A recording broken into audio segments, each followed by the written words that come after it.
Primero, una cosa así, poco para la presentación. ¿En qué años estuvo usted allí o desde qué tiempo? De 1974 a 1977 ocupé el cargo de embajador.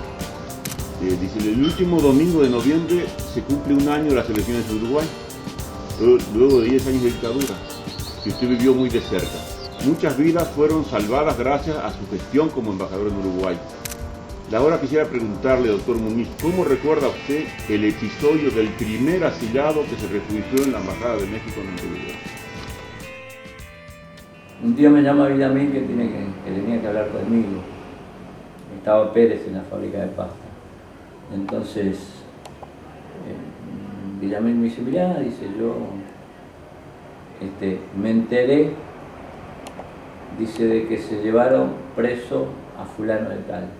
Yo estaba trabajando, había etapas en las cuales me decían no te quedes en tu casa porque te están buscando. Entonces yo trabajaba todo el día y de noche me iba de pie.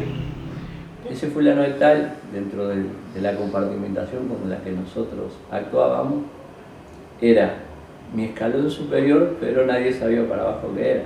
Y esa noche me allanaron mi casa. Yo no estaba. Había caído la mayor parte de la dirección del partido de Canelones en las semanas previas. Pero este no es del Galpón, este es de Camerata, este está en Punta del Este en este momento. En 10 minutos lo tenemos. Y yo llego a la media hora, llego a mi casa. Y le digo, fulano de tal. Y me dice, sí. ¿Estás seguro? Sí, lo detuvieron ayer. Digo, bueno, el próximo soy yo. Y yo otra vez preso, nosotros ya habíamos estado detenidos, otra vez preso no voy a estar. Así que yo les propongo que nos tenemos que ir porque vamos a caer de a uno. Y bueno, me encontré a mediodía en Carlos María Ramírez y Agraciada con ellos dos para ir a ver la final. Entonces me dijeron, no, a ver la final no te vas a asilar. No, ¿cómo que me voy a asilar? Sí, te vas a asilar. ¿Qué mierda me asilo? Porque mi hija me pagó asilado. Y todavía no se conocía bien cómo era lo del asilo, ¿no? Dicen que hay algunas embajadas que están otorgando asilo. Dice, vamos a averiguar. Entonces se fue y tarde en la noche volvió y dice, bueno, mirá, hice algunos contactos, yo y no me acuerdo quién otro se fue.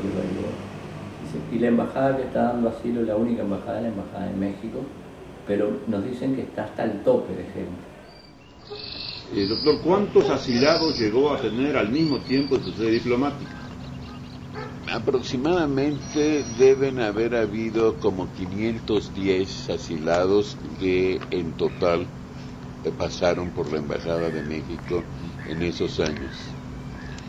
Pero juntamente deben haber existido como 198 en la residencia de la Embajada. Mucha gente para un edificio que no estaba preparado para eso. Por supuesto, y creo que no habrá embajada que esté preparada para una situación de este tipo y hay que afrontarla de acuerdo como vienen las cosas. Y teníamos ahí adentro una población riquísima de hombres, mujeres, niños, de gente de todas las edades, y de toda la diversidad que componía el pueblo uruguayo, es decir, desde obreros hasta intelectuales de bastante alto nivel o profesionales universitarios de alto nivel. Eso también le dio una gran riqueza al exilio.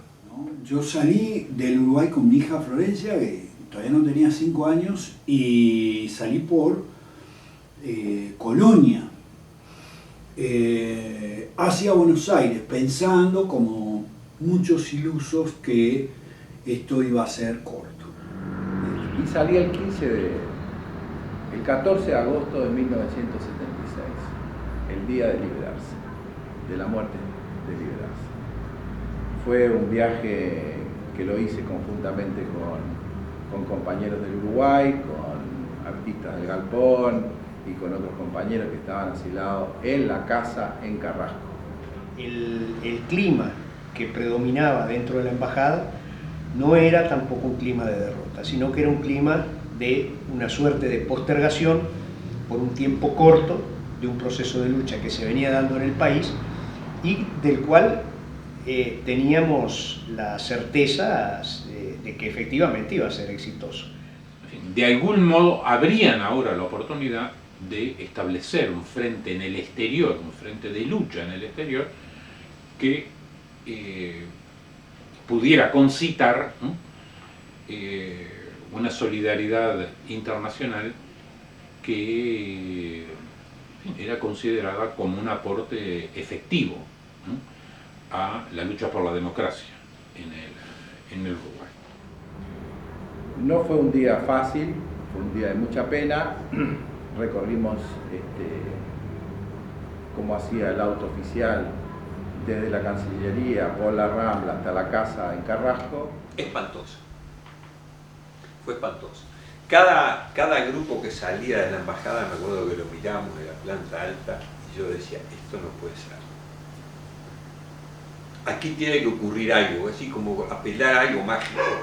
Aquí tiene que ocurrir algo, porque no puede ser que nos tengamos que ir todos. En algún momento esto tiene que parar y tenemos que volver y seguir luchando. Ahí nos fuimos hasta el aeropuerto entramos por el costado del aeropuerto viejo. Después tenemos el aeropuerto nuevo. Por el aeropuerto viejo, todas las luces apagadas. Y uno tenía una gran sensación de tristeza, ¿no? Porque era abandonar lo que tanto quería por la puerta de atrás.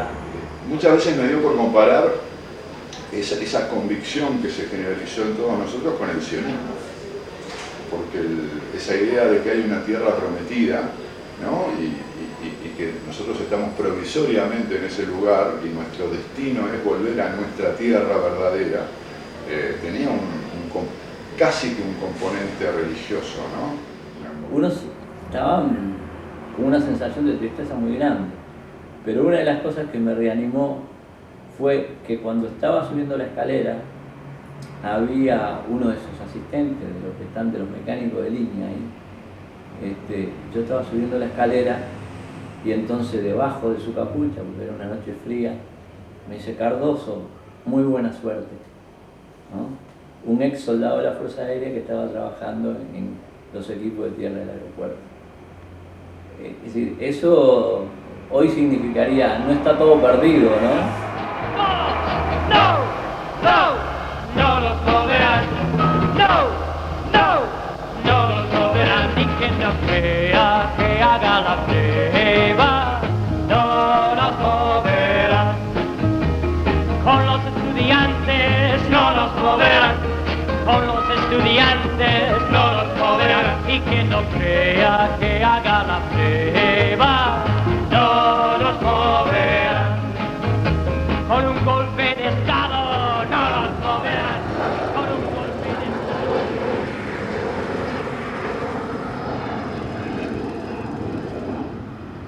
Llegamos a México, empezamos a mirar aquella ciudad tan distinta a Montevideo, ¿no? Las tres cosas te diría que más me impactaron cuando llegué a México y puse el pie en México, el primer día. La cantidad de gente, los colores y los olores. Y eso te cambia el mundo. Aterrizábamos en México con la idea, debo decir, equivocada, de que nuestra estadía en México iba a ser corta. Yo me acuerdo que era de los pesimistas y decía 2 años, y los optimistas decían 6 meses. Yo por lo menos recuerdo muy bien, porque yo le pregunté a mi padre expresamente cuánto va a durar esto, y él me dijo, yo creo que unos 10 años, me dijo. Así que yo tenía desde el principio tuve esa idea, porque siempre creí que las predicciones de mi padre eran muy sensatas. Llegamos primero sin saber dónde íbamos a terminar, si estábamos en México en forma transitoria y íbamos a salir a Cuba, si íbamos a salir a Nicaragua, si íbamos a salir a Costa Rica, a Panamá, a Venezuela, a organizar, a colaborar con la organización de la solidaridad con la lucha del pueblo uruguayo, si íbamos a ir a otro lugar. Y bueno, yo asombradísimo cuando nos sacaron en una camioneta de los servicios eso del aeropuerto de México, y me acuerdo que Cora hablaba, no, nos vamos flaco, nos vamos para Angola, para acá. Yo le decía, cállate, habla despacito, mirá que el hombre este va a saber, no, para acá no pasa nada, me decía. Claro, yo venía de esa cosa tan persecutoria, primero Montevideo y luego de Buenos Aires, donde la Operación Cóndor nosotros la vimos, no sabíamos que se llamaba así, pero la vimos, porque los tiras uruguayos, Telechea y compañía, nos cazaban en Buenos Aires, ¿no? Había un movimiento inusual en el lobby del hotel. Había como 60 personas, todos exiliados que estaban alojados en el Versalles, que silbaban y miraban para arriba como si estuvieran por casualidad. Pero lo cierto es que se había corrido la ola de que llegaban 5 militares asilados. Entonces los tipos dijeron, estamos en pie de la revolución, vamos a ver quiénes son.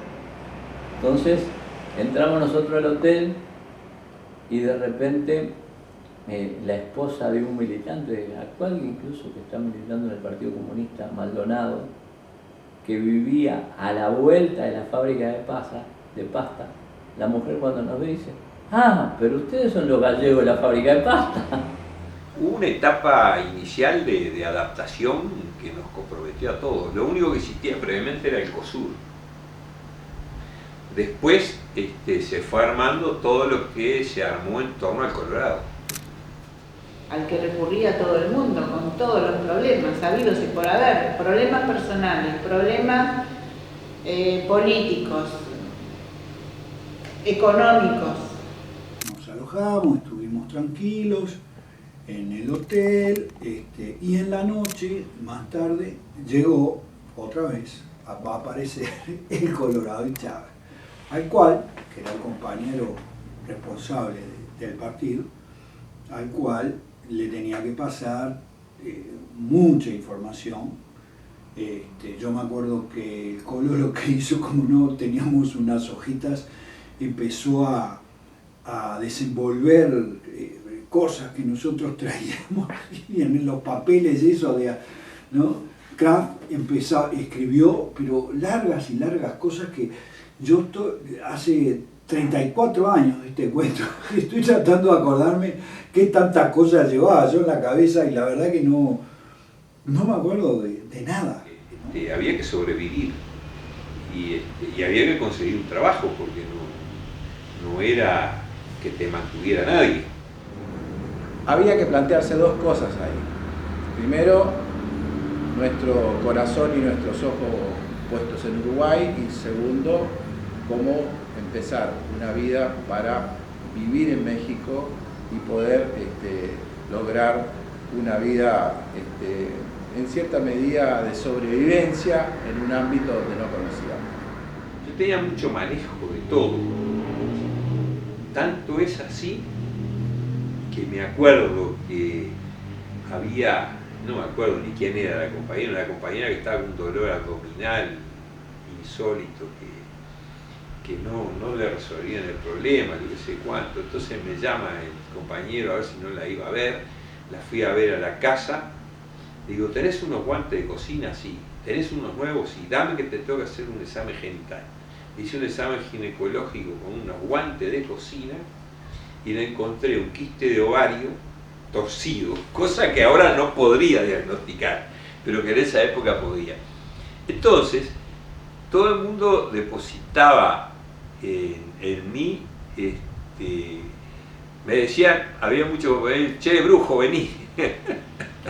Che, brujo, vení. Pero en nuestra escuela de medicina existía un programa que se llamaba Medicina Comunitaria, se llama Medicina Comunitaria. Y tuvimos la fortuna de que cuando terminamos el internado pudimos elegir ese programa. También la fortuna que los 10 primeros promedios de la generación eligieron ese programa. Por lo cual nos fuimos al proyecto de medicina comunitaria al estado de Chiapas, un estado al sureste mexicano, a 2.200 kilómetros de la Ciudad de México, donde un mundo nuevo nos esperaba.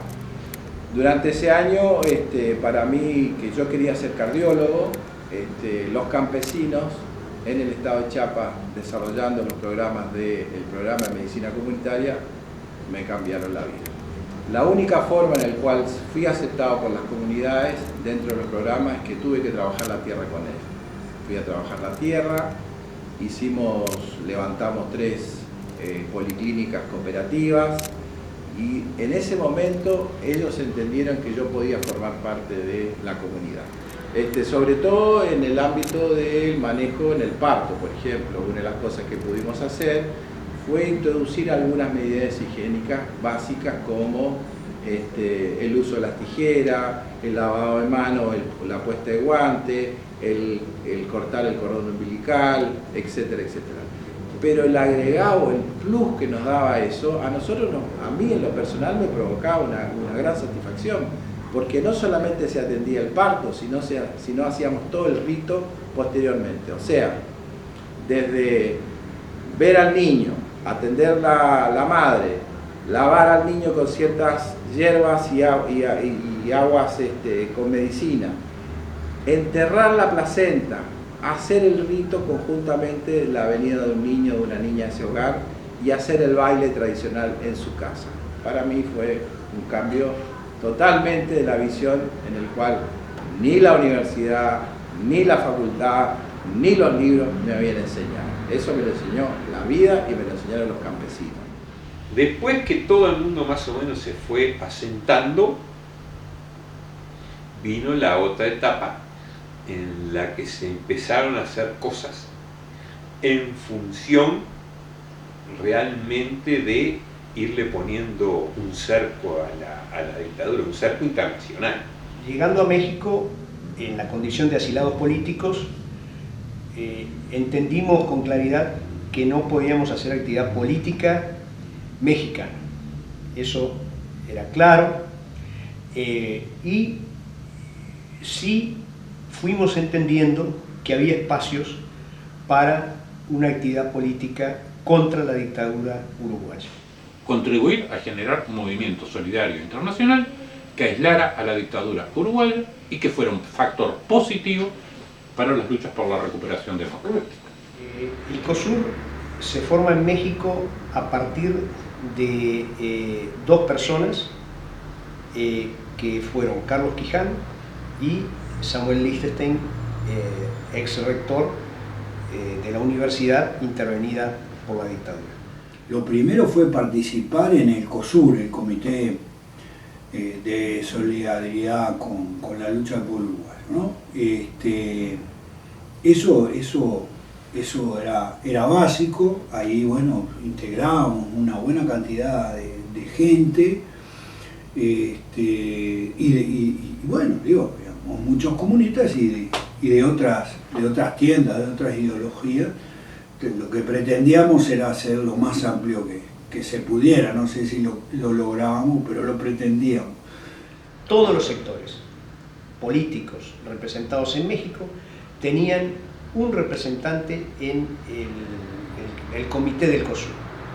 Desde sectores políticos que en México tenían un solo representante, una sola persona, esa persona era la representante de ese sector político, hasta sectores políticos que tenían cientos de representantes en México, cientos de integrantes que también tenían un solo representante en el COSUR. Y de esta forma se constituyó este comité que subsistió hasta que se recobró la democracia en el Uruguay. Cumple funciones solidarias con los uruguayos que llegan a México, en su inmensa mayoría en muy malas condiciones, ¿no? Sin respaldo económico, etc. En segundo lugar, ejerce una importante representación ante las autoridades mexicanas, particularmente frente a la Secretaría de Gobernación, responsable de amparar a los refugiados y del asilo político. Y en tercer lugar, es una entidad destinada a promover acciones políticas de solidaridad con Uruguay. Concitara apoyos políticos que contribuyeran al aislamiento internacional de la dictadura uruguaya. Porque México era un país muy favorable en ese sentido, ¿no?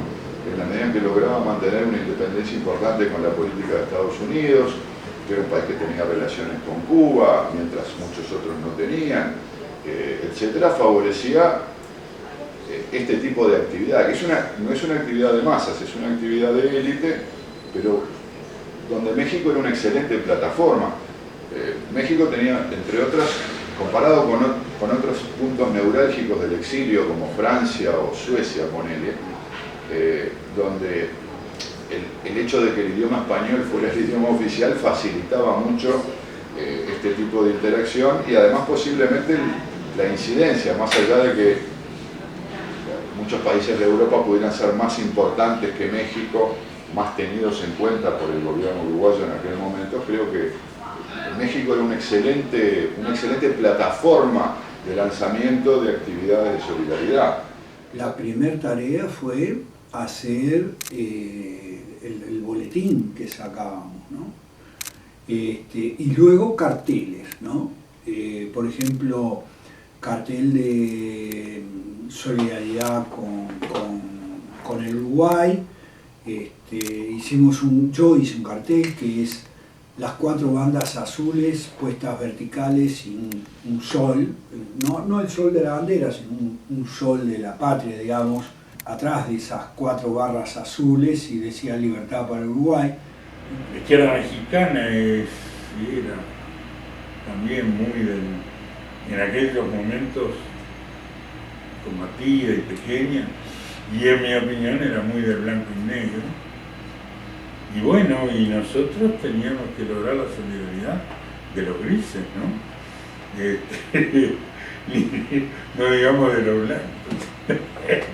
Allí se fue dando como una división del trabajo entre los compañeros. Y esa división del trabajo y el funcionamiento del partido,